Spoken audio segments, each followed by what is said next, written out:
We're going to start up here in the front. We'll start with the front tongue jack. It does have a light for hooking up at nighttime. It has your up and down button on it. We have one 12-volt battery. It is an AGM battery since it has solar on it. Two 20-pound propane cylinders are full except for what we use to service the trailer. The arrow on the regulator is pointed towards this one over here. It turns it green on the inside. As soon as that green would happen to turn red, it indicates that the bottle it's pointed to is empty and it's having to pick up from the one on the other side. Still going to show you red inside the eye that the bottle it's pointed to is empty, but it'll automatically pick up from the one on the other side if the valve on the top's open. It also has a battery disconnect on the tongue of the trailer that is in the on position. The battery disconnect's used if you're not going to use the trailer for a while. You can turn that key off and pull the key out. It saves all the 12-volt juice that's in the battery for the next time you come to the unit to use it. Bottle cover rack has two tabs on the bottom that has a bungee goes underneath the metal rack to hold it in place. Then it does have the quick release up on top so that you don't have to take the bottle cover off every time you want to get to the bottles to open them or shut them.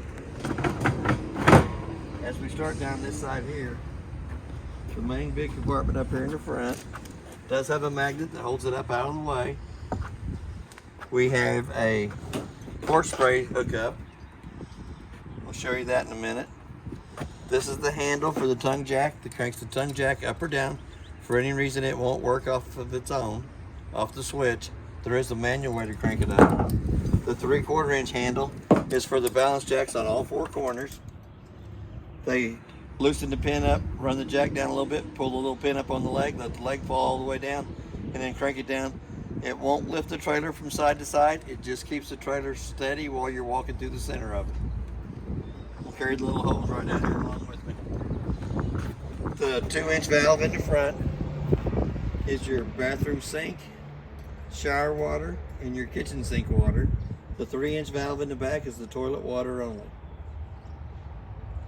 It does have a sewer hose connection for storing your sewer hose. It also has the two low water drain points up underneath the fender skirt. And right back to the right of that, there is the freshwater tank drain, the white cap. We're going to come up to the outside of the hot water heater.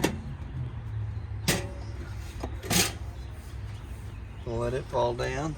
It is a gas only hot water heater. So you want to make sure that you got water coming out of the top of it before you turn it on gas to make sure it doesn't burn it up. Also has an anode rod down in the bottom for draining the hot water heater in between long trips and for winterizing purposes.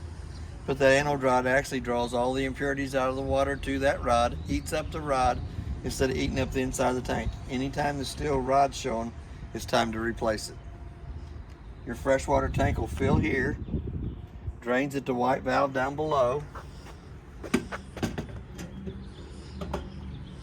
Then you got your black tank connection right below that for your black tank flush. Once you've dumped the holding tanks on the unit, you can hook a water hose and regulator up to the black tank flush, turn water pressure onto it. It's got a little aerator on the inside of the tank that spins around, cleans more of the debris out of the black tank only. The next connection back is the outside of the furnace. It's going to suck cold air in the top, hot air out the bottom. I always suggest putting the mud dauber screen over it for the simple fact the mud dauber screen is less than 20 bucks. It's $145 an hour for every hour that we have to take the furnace out to clean the mud daubers out of it. The next connection back is the port spray hose. It's just like an air hose. It's got a quick disconnect on it, but gives you cold water on the back side of the unit. Lug nuts on the trailer have been torqued at 100 foot-pounds. That's what's recommended on the side. The tires are at a pressure which is 65 pounds on the side of the tire code.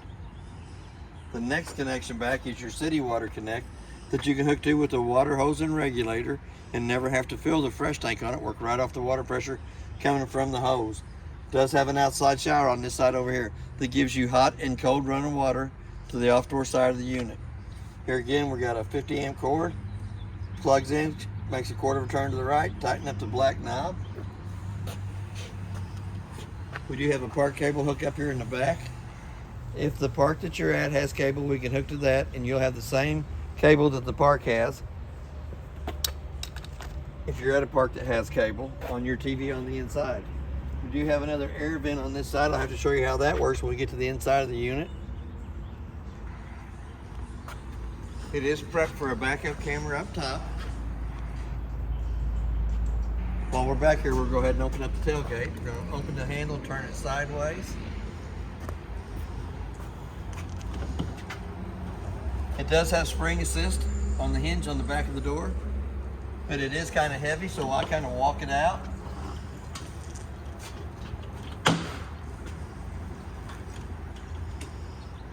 It can be used for a ramp to take your toy inside or out. It can also be used as a party deck on the back, or a place where your animal can come out onto the back. It does have a rack on either side. You have to walk up here.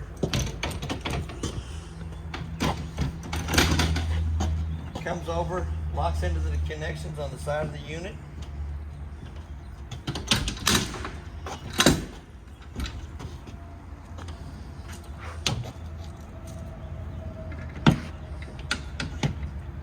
Get you a party deck back here in the back.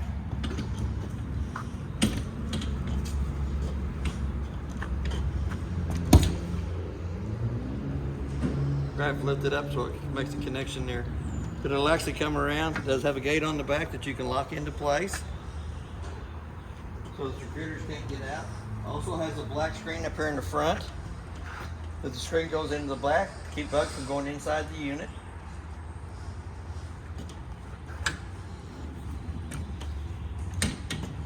When it folds back up, it does have a strap on either side, Velcro strip that comes in underneath the outside webbing.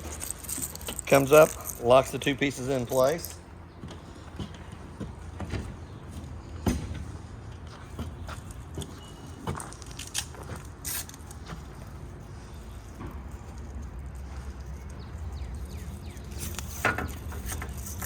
Secures both sides. I'll go ahead and leave it out for right now. We're going to go inside the unit. Here again, it has the other stabilizer jack on this side here. It does have the two outside speakers. I'll show more about the speakers when we get to the inside. But there is a place for a TV out here and a 110 plug-in to plug it into.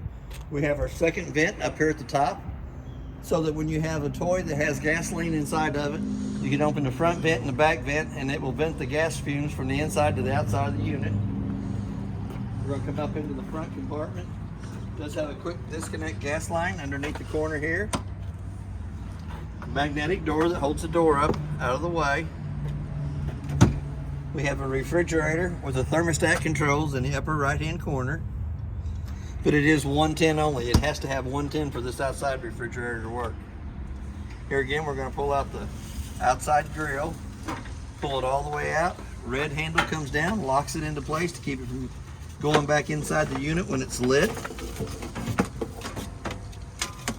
Gas line comes out, goes down underneath the back of the grill, hooks to the connection out here. This connection out here has a T-handle on the top of it that has to be turned in line with it for it to get propane from the two propane cylinders up front. We'll go ahead and leave it out for right now too. We're going to go back to the front door. We're going to open up the door fully extended. Steps are usually going to be in the up position, up in the door frame. Little blue handle holds them in place. You'll come to it, you'll grab a hold of the step underneath the step, pull the blue handle loose, allows the steps to come loose from the door frame itself. You're going to pull it out, little push button underneath each one of the legs. There's 15 to 18 slots in the legs. The main thing on the steps is once it comes out and lays down, it has to lay flat in the threshold so that the front door fits over the top of it properly without dragging. To achieve that, you push the buttons underneath the legs and adjust the legs accordingly. We'll go up into the unit. As we step into the unit, it does have a working fire extinguisher on the left-hand side. We're going to come up to the monitor system. We're going to check the battery, shows you fully charged. To get an accurate reading on the battery, you want to have the 110 line unplugged from the unit, then push your battery button to show you exactly how much voltage is left in the battery. Freshwater tank is showing you that it's got 2/3 of a tank left in the freshwater tank. Black tank's empty. As they fill up, they'll show 1/3, 2/3 full. Same way with your gray tank. Once it starts filling up, it'll show 1/3, 2/3 full. First red button on the left-hand side down below turns your water pump on between the freshwater tank and the faucets. The second one is the gas side of the hot water heater. When you turn it on, the little red light, door side fault light comes on. That little red light's going to stay on for about a minute. Once that red light goes off, the hot water heater will go through 3 lighting processes to light on gas. For any reason the hot water heater does not light on gas, that red light's going to come right back on. I'm going to turn right back off because I don't know if it's got water in the tank or not. It does have tank heaters underneath the unit. Underneath the holding tanks underneath the unit. Light here turns the light right above us on. The second one turns the LED lights on the awning on. We'll go ahead and run it out.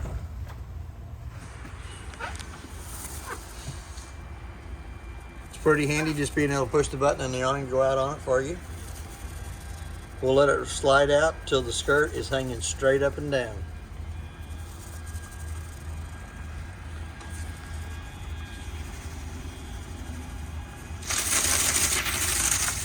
Okay, now the skirting's hanging straight up and down, we're going to go out and show you the arms. Each one of the arms has a pinch point on it that you can pull down against. Pulling down on it, putting the pitch of the rain coming off this corner here. On this one, it'd probably be better to put the pitch of the rain coming off the back one so it's farther away from the front door. Anytime you get ready to roll it back up, the inner arm has to come back up in line with itself so that it fits back inside the cradle. Then we have our LED lights from the front to the back. And while we got our LED lights on for the awning, it does also have blue lights inside the speakers.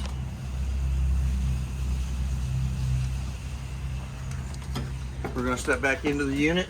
It does have a drive stereo system on it. We'll turn it on. It says welcome. You have zones 1 and 2. Zone 1 will be your inside speakers. Zone 2 is going to be your outside speakers.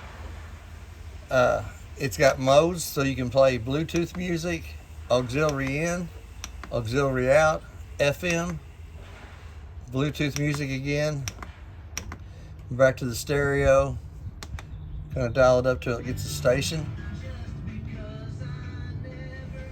Mode button changes the modes on the stereo itself. You have the volumes up and down. It also has a USB port. It's got a hookup for headphones, and it's got an HDMI cord on it. We're going to turn it right back off. We're going to come down to the thermostat.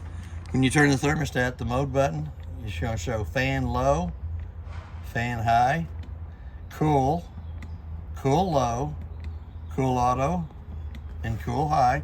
You'll dial your temperature down for it. We don't need it 33 degrees.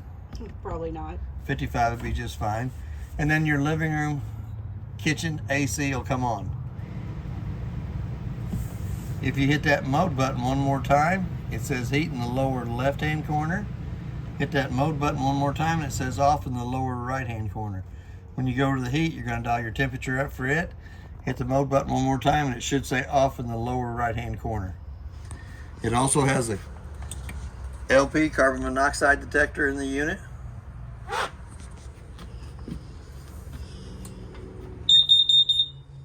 Gives you that little annoying sound. Just going to do it one more time. Then we're going to come up to the vent that's on it.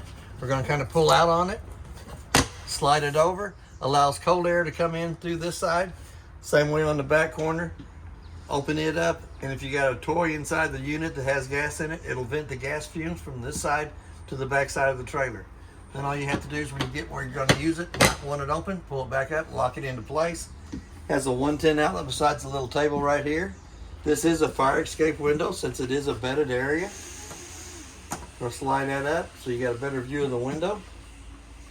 On either side of the back tailgate, there is a 110 outlet and a USB port. We have a 110 outlet and USB port on this side over here. You also have a bottle opener on this side for beverages. And it has another vent down here in the back that vents the gas fumes from the inside to the out. Tabletop comes between the two pedestals on the benches. The two bottom cushions slide into the center. The two back cushions flip upside down so that it makes like a pillow on either side. I'm going to flip this up. We do want to show you that it does actually have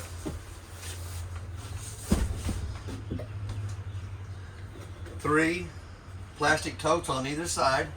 There's a way that you can hold the bunk up. Come over, get the little strap that's mounted to the wall. Bring it over. Makes your connection right there. Legs have a little push button on either side to fold in, to fold them up out of your way so that when you bring your toy in. And if you want that table tighter, you can actually pull that and use the bigger part of the cord that holds that table more straighter up and down. We're going to go ahead and leave it up and down for right now. There is strap holders in the floor for strapping your toy in. We have a brown vent on the back of this cabinet over here that brings you heat into the toy area. The air conditioner will come through the round vents in the ceiling. You do have the quick cool down on either side of the main AC in the living room area, so that when you come into the toy hauler, you can open them two vents up, lets all the cold air come right down into this area, cools this area off. When it starts getting chilled in here, you can flip them back to the side. It goes back to the round vents in the ceiling. There is a place for a TV here on the wall, mounted to the wall. We have a 110 plug-in to plug it into. We have a TV booster right beside that, and it is prepped for Wi-Fi right beside to that. We're going to open up the door here, come into the cabinet. Most important piece of paper in the whole unit is the appliance information sheet. It'll tell what the appliance is, who it's made by, model, and serial number. This is the paperwork off the toilet. All the rest of the paperwork that's found in the trailer is in this brown bag right here. Pretty good information. It's not too bad to sit and read it if you ain't got nothing else to do. You can learn an awful lot from the information in there. It does have the second drawer right down below it. Pretty good sized storage cabinet down below that. All the rest of the lights in the unit have to be turned on by hand. They have a little push button in the center, turns them on and off. Does have pretty good sized cabinet space right down below that.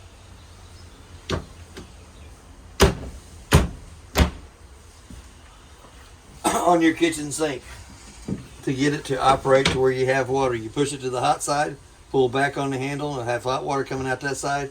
Flip it over here, it'll have cold water to that side, but you actually have to pull back on the handle. It does have a stopper for the sink. I'm going to put it right back in place. We're going to come up. It does have pretty good sized storage cabinets up above it. You can put an awful lot of snacks in there. I love snacks. Me too. Either side over here to the right side of the stove.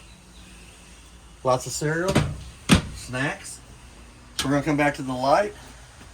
Has a little light underneath the countertop, the hood range to let the stovetop have light. Does also have a fan. For that fan to work properly, the tab on the outside vent has to be opened up. Allows, not that you burn anything, but allows smoke to come from the inside to the outside of the unit. We're going to go down to the glass stovetop. We're going to push the little button on the right hand side of the stove, illuminates the gas valves on the stove. We're going to lift the glass stovetop up 2 times up out of the way. That protects the mini blind in behind it. We're going to turn it to where it says highlight position, let it light. We'll light all 3 burners up on top. We're going to click it off. We're going to go right down below that to a microwave convection oven. That's what the little metal tray's for. It does have a clock button on it. You hit the clock button. Every time it says it has a clock button, I never can find it, but I know it has one. I think it's that center one that says timer clock. Timer clock? Bottom. Above this. There we go. Right there? Yeah. You can set the time on the microwave. The only reason I set the time on the microwave is if I leave the unit and come back to it, I can tell if it's been unplugged. Here at the shop, usually somebody comes, unplugs my cord, plugs their trailer in, thinks theirs is more important until they figure out what they've done. Then they come back, they'll unplug theirs, plug mine back in. But if I don't have the right time on the microwave, first thing I do is go to the refrigerator and check it. We do have a 110 outlet on the right side of the kitchen stove, and right to the right of that we have another 110 outlet. Both of them are GFCI protected. We're going to go into this cabinet here. This little panel is going to get remounted back down here by the water pump. On the water pump, it has a 1 bypass valve on the side for winterizing. And if we look right to the left of that, you'll see the 2 valves on the back of the hot water heater. Both of the valves on the water heater are pointed towards it, allowing cold water to go into the bottom, hot water to come out the top. When you get ready to winterize, you'll turn those two valves sideways, which makes a loop at the back of the hot water heater so that you don't have to fill the hot water heater with antifreeze. Pretty good sized cabinet space down below the refrigerator. More snacks. We're going to come back up to the top. The refrigerator will open either way, right or left. You have the freezer settings for the freezer up in the top between 1 and 5. And then you have buttons down in the bowl in the refrigerator between 1 and 5 for it. We set it on 3 when we do the service to the trailer. That way we don't freeze our drinks in the bottom of it, but you do want the ice cubes to freeze up in the top. The set button is the on and off button on the 12-volt refrigerator. So we're going to close the doors. Make sure they're all the way closed. Then you can open the door from the left-hand side if you wanted to, top and bottom. So if you're a lefty or a righty, you can open the refrigerator from either side.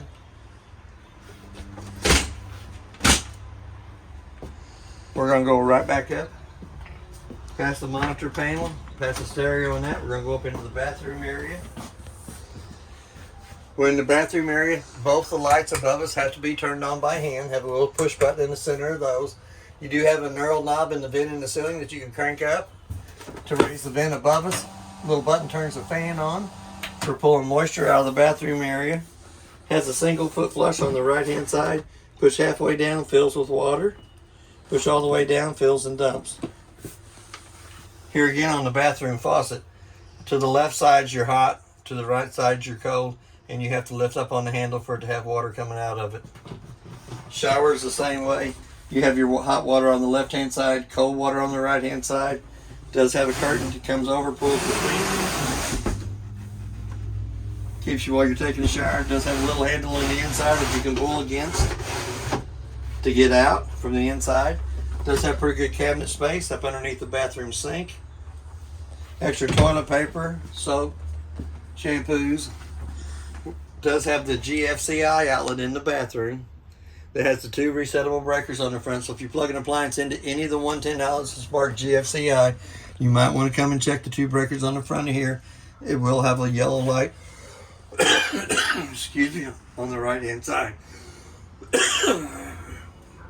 when it is tripped. We're going to come back out and go back up into the master bedroom. Excuse me. We have a 110 outlet on either side. We have a USB port on either side. On the right hand side of the bed, we also have the solar panel digital readout. This shows you it's got 13.6 volts into the batteries that's full. The 3 lights above there have to be turned on by hand. No light switch, just a little push button on the center. Excuse me. Then we're going to come to the fire escape window. It's pretty simple. Grab a hold of the red tab on the screen, pull the screen loose. Little red handle comes up on the window, slides through the bottom. You can use it for bringing vented air into the unit, or that handle will go all the way through the window frame for access so you can escape out that side. And it's usually on the outdoor side of the unit. It does have a cabinet space, closet space on either side. Hang a few clothes on either sides of it. It does have some pretty good cabinet space up above for extra pillows and blankets. We're going to open up underneath the bed. Accesses you in to the big front compartment on the front. Does have 4 totes on the end of the bed for extra shoes, clothing. Struts hold the bed up. I'm not holding. Let's open it up and then let go of it. It will actually hold the bed up itself unless you put a bigger mattress on it than what is in the unit to begin with. We're going to go ahead and pull that back down. Does have a pretty good sized closet space off here behind me. Is also where your breaker box is, down at the very bottom. Breakers are all marked exactly what they are on the lid. I don't know if I can get between the door and there.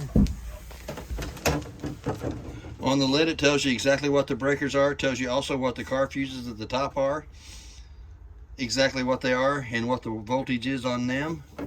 While we're down here at the floor, we're going to see the brown vent on the side of the cabinet. That brings heat into the master bedroom area.